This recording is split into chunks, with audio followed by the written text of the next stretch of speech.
অন্তর্বর্তী সরকারের অর্থ উপদেষ্টা ডক্টর সালেউদ্দিন আহমেদ ২০২৫-২৬ অর্থবছরের বাজেট পেশ করেছেন, যেখানে শিক্ষা, স্বাস্থ্য, সুশাসন, নাগরিক সুবিধা, কর্মসংস্থান, নারী ইত্যাদি বিষয়ের উপর বিশেষ জোর দেওয়া হয়েছে। মহিলা ও শিশু বিষয়ক মন্ত্রণালয়ের বরাদ্দ নিয়েও প্রতিক্রিয়া জানিয়েছেন অনেকে।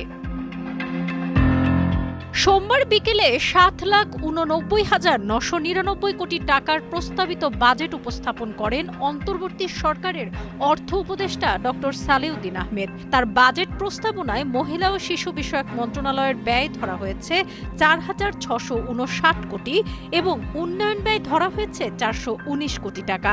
২০২৪-২৫ অর্থ বছরের বাজেটে এই মন্ত্রণালয়ের পরিচালন ব্যয় ধরা হয়েছিল ৪,৩৪৭ কোটি এবং উন্নয়ন বাজেট ছিল ৮৭৫ কোটি টাকা। অর্থাৎ এই বাজেটে মন্ত্রণালয়ের উন্নয়ন ব্যয় কমিয়ে পরিচালন ব্যয় বাড়ানো হয়েছে। নতুন বাজেটে ৫,৭৭,৮৯,২৯,০০০ টাকা বরাদ্দের প্রস্তাব করা হয়েছে। ২০২৪-২৫ অর্থ বছরে এই মন্ত্রণালয়ের জন্য বরাদ্দ ছিল ৫,২২২ কোটি ১৯,৬২,০০০ টাকা। প্রস্তাবিত বাজেটে মহিলা ও শিশু বিষয়ক মন্ত্রণালয়ের প্রায় ১৪৫ কোটি টাকা কমানো হয়েছে। প্রস্তাবিত বাজেটে নারী উদ্যোক্তাদের জন্য ১২৫ কোটি টাকা বরাদ্দের প্রস্তাব করা হয়েছে। স্যানিটারি ন্যাপকিনে ভ্যাট অব্যাহতি দেওয়া হয়েছে। নারীর অস্বীকৃত ও অবৈতনিক সেবামূলক কাজের স্বীকৃতি দেওয়ার পদক্ষেপ নিয়েছে সরকার। জেন্ডার বাজেটেও এবার বরাদ্দ কমেছে।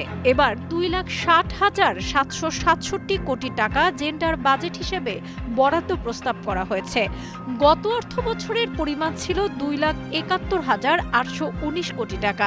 জেন্ডার বাজেটের লক্ষ্য হল সরকারি বিভিন্ন কর্মসূচি বা প্রকল্পে জেন্ডার সংবেদনশীলতা চিহ্নিত করে এমন বাজেট বরাদ্দ রাখা যাতে নারী পুরুষের মধ্যে বৈষম্য কমে আসে বা সমতা প্রতিষ্ঠিত হয়।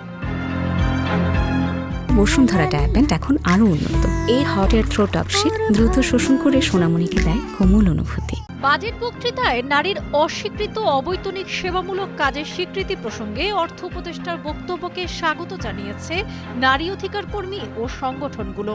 বেসরকারি সংস্থা মানুষের জন্য ফাউন্ডেশনের নির্বাহী পরিচালক শাহিন আনাম তার প্রতিক্রিয়ায় জানিয়েছেন, অন্তর্ভুক্তিমূলক অর্থনৈতিক প্রবৃদ্ধি ও জেন্ডার সমতা অর্জনের জন্য জাতীয় বাজেটে নারীর গৃহস্থালী ও সেবামূলক কাজের স্বীকৃতি দেওয়া অত্যন্ত গুরুত্বপূর্ণ।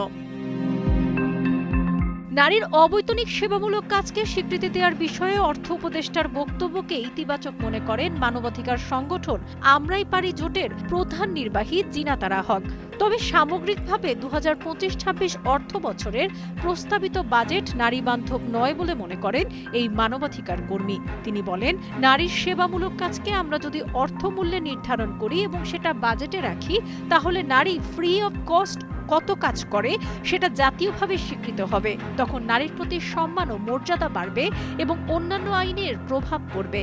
কাজেই এবারের বাজেট ঘোষণায় এটা ভালো দিক ছিল। তবে সামগ্রিকভাবে এবারের বাজেটকে নারী বান্ধব মনে করছি না।